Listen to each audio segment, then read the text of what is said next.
माँ रहती थी, चंपा देवी। उसके 4 बेटे थे, लेकिन चारों अपने अपने घर बनाकर अलग रहते थे। उन्होंने अपनी माँ के लिए गांव की पुरानी जमीन पर एक छोटी सी झोपड़ी बना दी थी, जहां चंपा देवी अकेली रहती थी। अब उम्र बहुत हो चुकी थी, कमर में हर समय दर्द रहता, हाथ पैर भी साथ नहीं देते थे। पहले जैसे काम अब नहीं होते थे। दिन भर वो झोपड़ी के बाहर बैठकर बस रास्ता देखती रहती, शायद कोई बेटा आए, लेकिन कोई नहीं आता था। एक दिन चंपा देवी ने सोचा, इतने दिन हो गए बेटे बहू से मिले हुए, वो तो आएंगे नहीं, मैं ही चली जाती हूँ मिलने। चंपा देवी ने सोचा, क्यों ना कुछ दिन बड़े बेटे के घर हो आऊं, वे मुझे देखकर बहुत खुश होंगे। वो धीरे धीरे लाठी के सहारे उठी और चल पड़ी अपने बड़े बेटे के घर की तरफ। दोपहर की तेज धूप, सूखी जमीन और हवा भी जैसे थम सी गई थी। लाठी के सहारे धीरे धीरे चलते हुए चंपा देवी अपने बड़े बेटे के घर की तरफ निकल पड़ी। रास्ता बहुत लंबा था, हर कदम पर दर्द जैसे और बढ़ जाता था। कुछ दूर चलने के बाद उनकी सांसें तेज हो गईं, पैर कांपने लगे। वो पास ही एक बड़े पेड़ के नीचे बैठ गईं। पसीने से उनका पूरा शरीर भीग चुका था। धीरे से अपने घुटनों को पकड़कर बोली, अपने बेटे के पास पहुंच जाऊंगी। उनकी आंखों में उम्मीद थी कि बेटा देखेगा तो गले लगा लेगा। थोड़ी देर आराम करने के बाद वो फिर उठी, लाठी टिकाते हुए धीरे धीरे कदम बढ़ाने लगी। हर कदम जैसे दर्द से भरा था, लेकिन दिल में उम्मीद उन्हें आगे बढ़ा रही थी। कई घंटे चलने के बाद उनका गला सूख गया, होंठ फटने लगे। उन्हें जोर की प्यास लगी। तभी उन्हें एक घर दिखाई दिया। वो धीरे धीरे उस घर के आंगन तक पहुंची और कांपती आवाज में बोली, बेटी, थोड़ा पानी मिल जाएगा? घर से एक महिला बाहर आई। उसने चंपा देवी को देखा तो तुरंत अंदर गई और पानी लेकर आई। अरे अम्मा। अम्मा, कहाँ जा रही हो इस तपती धूप में? चंपा देवी ने पानी पिया तो जैसे जान में जान आ गई। फिर धीरे धीरे बोली, अपने बेटे बहू के घर जा रही हूँ। बेटे के घर जा रही हूँ, तबीयत ठीक नहीं है। महिला ने चिंता से कहा, इतनी दूर अकेले, कोई साथ क्यों नहीं है? चंपा देवी बस हल्की सी मुस्कुरा दी। जवाब उनके पास था, पर शब्द नहीं थे। थोड़ी देर बात करने के बाद चंपा देवी फिर उठी। महिला ने कहा, अम्मा, थोड़ा और आराम कर लो। लेकिन वो बोली नहीं थे। थोड़ी देर बात करने के बाद चंपा देवी फिर उठी। महिला ने कहा, अम्मा, थोड़ा और आराम कर लो। लेकिन वो बोली, नहीं बेटी, अब जल्दी पहुंचना है। और फिर वो अपने सफर पर निकल पड़ी। शाम ढलने लगी थी। आखिरकार वो अपने बड़े बेटे के घर पहुंच गई। कांपते हाथों से दरवाजा खटखटाया। कुछ देर बाद बहू बाहर आई। चंपा देवी को देखते ही उसका चेहरा उतर गया, लेकिन फिर झूठी मुस्कान लाकर बोली, अरे अम्मा, इतनी धूप में आप अकेले आ गईं? फिर बनावटी चिंता दिखाते हुए बोली, हमें खबर कर देती, हम ही आ जाते लेने। चंपा देवी ने थकी हुई आवाज में कहा, बेटी, तबीयत ठीक नहीं है, सोचा कुछ दिन यहीं रह लूं। बहू अंदर गई और बेटे से बात की। दोनों के चेहरे पर खुशी नहीं थी, लेकिन फिर भी अनमने मन से उन्हें घर में रहने दिया गया। दिन बीतने लगे, लेकिन बेटा दिन भर अपने काम में ही व्यस्त रहता। मां के पास बैठने का भी समय नहीं होता। चंपा देवी दरवाजे के पास बैठी रहती, हर आवाज पर सोचती, शायद बेटा आया है, लेकिन वो कभी नहीं आता। बहू भी अपने कामों में ही लगी रहती, कभी आकर दो बातें भी नहीं करती, ना हाल पूछती, ना पास बैठती, खाना भी समय पर नहीं देती। एक दिन चंपा देवी को दिन भर बहू ने खाना नहीं दिया। तब वह खाना मांगने रसोई घर में जाती है। बहू, भूख लगी है, खाना है तो दे दो ना। अम्मा, तुम खुद खाना बनाकर खा लो, मैं बहुत व्यस्त हूँ। चंपा देवी चुपचाप सुनती रहीं। उनकी आंखें भर आईं। उन्होंने सोचा, क्या यही वो घर है जहां कभी मेरा बेटा मेरे बिना एक पल नहीं रहता था? रात को वो एक कोने में लेटी रहती, छत को देखते हुए पुराने दिन याद करती। जब बेटा बीमार पड़ता था तो वो रात भर जागती थी। जब उसे भूख लगती थी तो खुद भूखी रह जाती थी। और आज उनके पास बैठने वाला भी कोई नहीं था। कुछ दिन ऐसे ही बीत गए। फिर एक दिन बेटा उनके पास आया। चंपा देवी के चेहरे पर हल्की सी खुशी आई। शायद आज मेरा हाल पूछेगा। लेकिन बेटे ने जो कहा वो उनके दिल को और तोड़ गया। अम्मा, आप क्यों नहीं चली जाती दूसरे भाई के घर? वहां आपका अच्छे से ख्याल रखेंगे। हम तो बहुत व्यस्त रहते हैं। चंपा देवी कुछ पल तक चुप रहीं। उनकी आंखों में आंसू थे, लेकिन आवाज अब भी शांत थी। ठीक है बेटा। और उसी रात वो चुपचाप बैठी रहीं, सोचती रहीं। चंपा देवी ने जब बड़े बेटे के घर से जाने का फैसला लिया तो उनके दिल में एक छोटी सी उम्मीद अब भी जिंदा थी। शायद मेरा दूसरा बेटा मुझे समझेगा। अगली सुबह बिना कुछ कहे वो चुपचाप अपने पुराने झोले में 2 जोड़ी कपड़े रखती हैं और धीरे धीरे दूसरे बेटे के घर की ओर निकल पड़ती हैं। रास्ता फिर वही लंबा, धूप पहले से भी तेज और उम्र अब पहले से भी ज्यादा थकी हुई। चलते चलते उनके कदम लड़खड़ाते हैं, पर इस बार वो कहीं नहीं रुकती, जैसे मन में एक ही बात हो, बस किसी तरह बेटे के घर पहुंच जाऊं। घर का दरवाजा और ठंडी नजरें। काफी देर बाद वो दूसरे बेटे के घर पहुंचती हैं। जैसे ही दरवाजा खुलता है, बहू चंपा देवी को ऊपर से नीचे तक देखती है। चेहरे पर ना खुशी ना अपनापन, बस एक औपचारिक सा भाव। अरे अम्मा आप, अचानक इतने में बेटा भी बाहर आता है। अरे अम्मा आओ आओ। लेकिन उसकी आवाज में वो अपनापन नहीं था जो एक बेटे की आवाज में होना चाहिए। चंपा देवी धीरे से कहती हैं, बेटा तबीयत ठीक नहीं रहती, सोचा कुछ दिन तुम्हारे पास रह लूं। बेटा और बहू एक दूसरे की तरफ देखते हैं। फिर बहू हल्की सी मुस्कान बनाकर कहती है, हाँ हाँ अम्मा रहिए। लेकिन वो मुस्कान दिल से नहीं थी। दिन गुजरने लगे, पर अकेलापन नहीं गया। शुरू के 1-2 दिन ठीक रहे, पर फिर वही सिलसिला शुरू हो गया। बेटा सुबह निकल जाता, काम बहुत है अम्मा, और देर रात लौटता, थका हुआ, चुप, बिना कुछ पूछे। चंपा देवी हर शाम दरवाजे की तरफ देखती रहती। आज शायद बेटा बैठकर 2 बातें करेगा, पर वो दिन कभी नहीं आया। दूसरी बहू भी अलग नहीं थी। वो दिन भर घर में रहती जरूर थी, पर चंपा देवी से जैसे कोई मतलब ही नहीं। कभी फोन पर, कभी पड़ोस में, कभी इधर उधर घूमने में व्यस्त रहती। अगर चंपा देवी कुछ पूछती तो जवाब मिलता, अम्मा अभी टाइम नहीं है। एक दिन दोपहर हो गई, फिर शाम हो गई, पर किसी ने खाने के लिए नहीं पूछा। आखिर हिम्मत करके चंपा देवी ने कहा, बहू कुछ खाने को मिल जाएगा? बहू झुंझलाकर बोली, अम्मा मैं कोई खाली थोड़ी बैठी हूं, आप खुद ही ले लिया करो ना, रसोई में रखा है। चंपा देवी धीरे धीरे उठती हैं, कांपते हाथों से बर्तन उठाती हैं और उनकी आंखों में आंसू आ जाते हैं। रात को चारपाई पर लेटे लेटे चंपा देवी छत को देखती रहती। उन्हें याद आता कैसे उन्होंने इन बच्चों को पाला था, खुद भूखी रहकर उन्हें खिलाया था, और आज उन्हीं के घर में वो एक बोझ बन गई थी। एक दिन सच सामने आ ही गया। एक शाम जब बेटा काम से लौटा तो चंपा देवी ने हिम्मत करके कहा, बेटा थोड़ी देर बैठ जाओ ना, बात करनी थी। बेटा थोड़ा असहज हो गया, फिर बोला, अम्मा अभी बहुत थका हूं, कल बात करेंगे। लेकिन उसी वक्त बहू बोल पड़ी, सुनिए मैं तो पहले ही कह रही थी, अम्मा को यहां रखकर हमसे संभल नहीं रहा। चंपा देवी ये सब सुन रही थी। उनका दिल जैसे अंदर से टूट गया।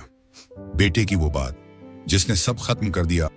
बेटा धीरे से बोला, अम्मा आप बुरा मत मानना, पर आप क्यों ना तीसरे बेटे के पास चली जाओ, वो तो खाली भी रहता है, वो आपका अच्छा ख्याल रखेगा। यह सुनकर चंपा देवी कुछ नहीं बोली। अब वो मां नहीं, बस एक जिम्मेदारी बन चुकी हैं। दूसरे बेटे के घर से निकलते समय चंपा देवी ने एक बार पीछे मुड़कर देखा। न कोई रोकने आया, न किसी ने आवाज दी, बस एक खामोशी थी जो उनके दिल को चीरती जा रही थी। फिर वही सफर, लेकिन अब कदम भारी थे। इस बार रास्ता पहले से भी ज्यादा मुश्किल लग रहा था। धूप उतनी ही थी, पर अब उनके अंदर ताकत कम थी। हर कदम पर ऐसा लग रहा था जैसे शरीर साथ छोड़ देगा। चलते चलते वो एक जगह बैठ गई। हाथों से अपने घुटनों को सहलाते हुए धीरे से बोली, हे भगवान अब कहां जाऊं। लेकिन फिर खुद को संभाला, और तीसरे बेटे के घर की ओर बढ़ गई। जब वो तीसरे बेटे के घर पहुंची, उन्होंने दरवाजा खटखटाया। दरवाजा खुला। तीसरी बहू सामने थी। हाँ, कौन? फिर जैसे ही उसने देखा, अरे अम्मा आप? उसने अंदर बुलाया जरूर, पर उस बुलावे में अपनापन नहीं था। तीसरा बेटा आया। अम्मा, आप बिना बताए आ गई? चंपा देवी ने धीमी आवाज में कहा। बेटा, तबीयत ठीक नहीं थी, सोचा कुछ दिन तुम्हारे पास रह लूं। बेटे ने सिर हिलाया। हम ठीक हैं। लेकिन उसके चेहरे पर साफ लिखा था। ये भी आ गई। घर बड़ा था, कमरे भी थे, पर चंपा देवी के लिए एक कोना तय किया गया। स्टोर रूम के पास एक पुरानी चारपाई, जहां न ठीक से हवा आती थी न रोशनी। सुबह उठते ही चंपा देवी उम्मीद करती, आज शायद कोई पूछेगा अम्मा कैसी हो। पर यहां भी वही कहानी। बहू सुबह से फोन में लगी रहती, कभी रील्स, कभी कॉल। बेटा बाहर निकल जाता, काम है। पोते पोतियां भी दूर हो गए। घर में बच्चे थे, पर उन्हें भी सिखा दिया गया था, अम्मा के पास मत जाना, वो बूढ़ी हैं। चंपा देवी दूर से उन्हें खेलते देखती रहती। मन करता उन्हें गोद में उठाएं, प्यार करें, पर कोई पास नहीं आता। एक दिन दोपहर में चंपा देवी बहुत देर तक बैठी रहीं। कोई नहीं आया। आखिर उन्होंने खुद ही रसोई में जाकर देखा, कुछ भी उनके लिए अलग से नहीं रखा था। उन्होंने बची हुई सूखी रोटी उठाई और पानी के साथ खा ली। आंखों से आंसू गिरते रहे। एक रात चंपा देवी पानी पीने उठी तो उन्होंने कमरे के बाहर बेटे बहू की बातें सुनी। बहू कह रही थी, कब तक रखेंगे इन्हें, न काम करती हैं, बस पड़ी रहती हैं। बेटा बोला, मैं भी सोच रहा हूं क्यों ना चौथे वाले के पास भेज दें। मां का दिल अब टूट चुका था। यह सुनकर चंपा देवी वहीं दीवार के सहारे बैठ गई। आंखों से आंसू बहते रहे, पर इस बार दर्द अलग था। अब उन्हें किसी से उम्मीद नहीं थी। अगली सुबह होते ही चंपा देवी ने बिना कुछ कहे अपना छोटा सा झोला उठाया और चुपचाप घर से बाहर निकल गई। किसी ने रोका नहीं, किसी ने पूछा नहीं। चंपा देवी धीरे धीरे चलते हुए थके हुए कदमों से चौथे बेटे के घर की ओर बढ़ रही थी। इस बार उनके मन में डर नहीं था, बस एक अजीब सी शांति थी। अब जो होगा देखा जाएगा। जब वो चौथे बेटे के घर पहुंची तो वहां कोई बड़ा मकान नहीं था, बस मिट्टी की दीवारों से बना एक छोटा सा घर, छप्पर की छत, आंगन में टूटी सी चारपाई। पर जैसे ही उन्होंने आवाज दी, बेटा, अंदर से उनका बेटा दौड़ता हुआ बाहर आया। बेटे की आंखों में आंसू। अरे अम्मा आप? उसने तुरंत मां के पैर पकड़ लिए। आंखों में आंसू भर आए। अम्मा पहले क्यों नहीं आई आप? तभी बहू भी बाहर आई। बहू ने तुरंत पानी दिया, सीधे चंपा देवी को गले लगा लिया। अम्मा अंदर आइए, देखिए कितनी कमजोर हो गई हैं आप। उसकी आवाज में कोई बनावट नहीं थी, बस सच्चा अपनापन था। गरीबी थी, लेकिन दिल बहुत बड़ा था। घर में कुछ खास नहीं था, ना बढ़िया बिस्तर, ना अच्छा खाना, लेकिन जो था वो पूरे दिल से था। फिर जल्दी जल्दी चूल्हा जलाया। अम्मा आज आपके लिए गरम गरम रोटी बनाऊंगी। तब एक छोटा सा बच्चा भागता हुआ आया। दादी आ गई, दादी आ गई। वो सीधे चंपा देवी की गोद में चढ़ गया, उसे कसकर पकड़ लिया। दादी अब आप नहीं जाना। चंपा देवी की आंखों से आंसू बहने लगे, लेकिन इस बार ये आंसू दुख के नहीं, खुशी के थे। उस रात बहू ने अपनी ही चारपाई चंपा देवी को दे दी और खुद नीचे चटाई पर सो गई। बेटा बार बार आकर पूछता, अम्मा कुछ चाहिए तो नहीं? चंपा देवी बस उसे देखती रही, सोचती रही। धीरे धीरे बदलने लगी जिंदगी। अब हर दिन अलग था। सुबह बहू उनके पैर दबाती, बेटा काम पर जाने से पहले हाल पूछता, और पोता तो हर वक्त उनके साथ ही रहता। दादी कहानी सुनाओ, दादी मेरे साथ खेलो। कम था खाना, पर दिल भरा हुआ था।